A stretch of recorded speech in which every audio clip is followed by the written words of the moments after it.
Hello les amis, aujourd'hui le code c'est reprogrammation identitaire. Hmm.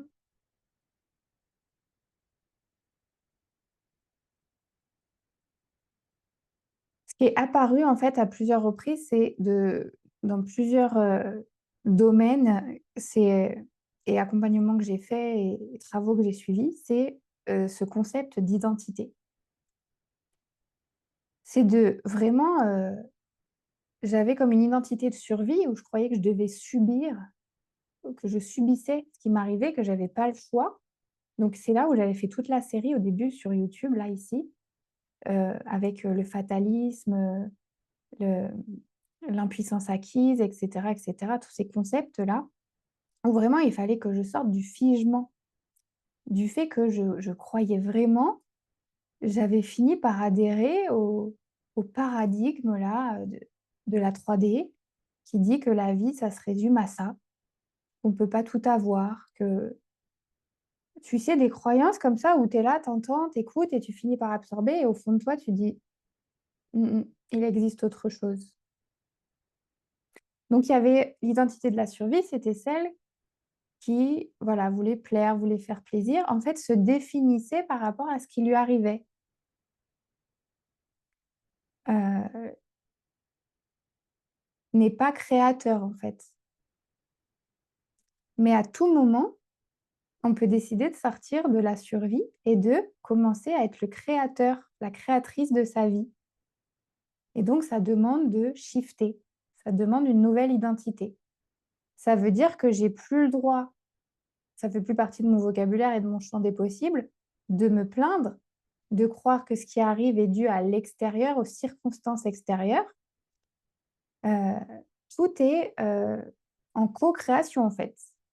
Soit je suis vraiment la créatrice, si je suis vraiment très, très souveraine, une posture, intérieure très, voilà, de quand je suis connectée là à mon âme et à cette part de divin qu'on a tous à l'intérieur de nous, soit bon, c'est de la co-création, mais je peux pas, voilà, je peux plus me plaindre, je peux plus retomber dans le triangle dramatique. Ça demande vraiment d'aller voir dans tous les coins, à plein de sujets, à plein d'endroits différents, que vraiment, bah, tout ce qui m'arrive, c'est des codes. C'est des codes pour mon expansion, c'est des codes pour mon évolution, c'est des codes aussi, d'abord et avant tout, pour me rencontrer. Ce qui est différent de moi me permet de me dire: «Je ne suis pas cela». Ce qui me ressemble me permet de dire: «Mmh, à cet endroit-là, je sens que c'est juste pour moi. Par contre, sur ce point-là, pas tout à fait». Je pars du principe aussi qu'on est tous, on fait tous partie d'un grand tout, de la mosaïque divine, d'un puzzle, voilà, tout est plus grand que soi. Mais au mieux j'arrive à me définir, à me rencontrer, à devenir moi-même, au plus je vais pouvoir, encore une fois, amener les codes aux autres, faire partie vraiment du puzzle. Si je définis bien la taille, les formes, les contours de ma pièce, alors je vais pouvoir trouver ma place dans le puzzle. Tout reprend du sens et surtout l'énergie est revenue parce que devenir soi-même, avant tout pour moi, c'était ça, c'était stabiliser mon niveau d'énergie et ne plus avoir cette sensation-là de s'éteindre et d'être, enfermée et de ne pas avoir le choix, de subir. Donc l'identité, c'est vrai un vrai sujet, hein. C'est voilà, qui suis-je? Même quand il y a personne autour, dans mes pensées, heu, comment je me vois et quelles actions je choisis de poser et voilà, comment je me définis à chaque instant et est-ce que c'est clair? En fait, au plus on a de la clarté, au plus on va, heu, être qui l'on veut, faire ce que l'on veut, se bouger en fait et ancrer des choses dans la matière.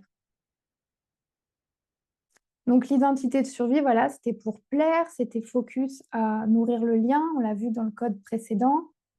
Hem, on se définit par rapport à ce qui se passe à l'extérieur, alors que vraiment choisir sa nouvelle identité, se reprogrammer, c'est faire en sorte d'avoir cette connexion avec sa 5D, son monde de la 5D, c'est l'imaginaire. Donc il y a un champ de potentialité, au-dessus de nous, dans la 5D, autour de nous et donc je vais me connecter à la réalité que je veux manifester ici et maintenant dans cette vie-là, aujourd'hui, en tant que Nina, ce jour, à cette heure. Et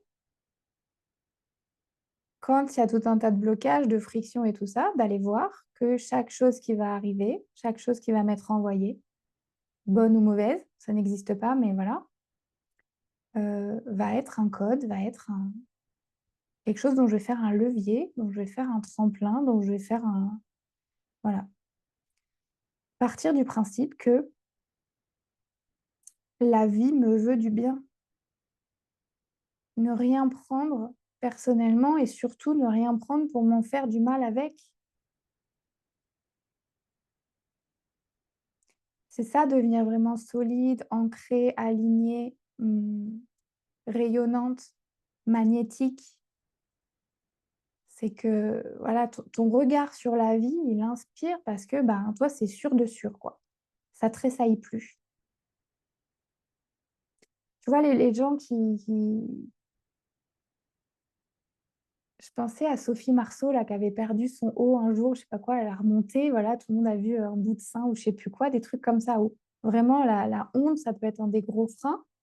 Bah, parce que si après, une fois, je me suis tellement rencontrée, je me connais tellement et je m'aime tellement et j'aime tellement les autres, c'est-à-dire que j'ai travaillé sur tout, voilà, toujours hein, cet aspect de je me sens en sécurité dans le monde et je m'aime assez, je sais qu'en résolvant bien cette situation, en remettant ma bretelle et en ayant le plus beau sourire au monde, j'aurais euh, fait en sorte que ma honte ne devienne pas la honte de tout le monde, en fait.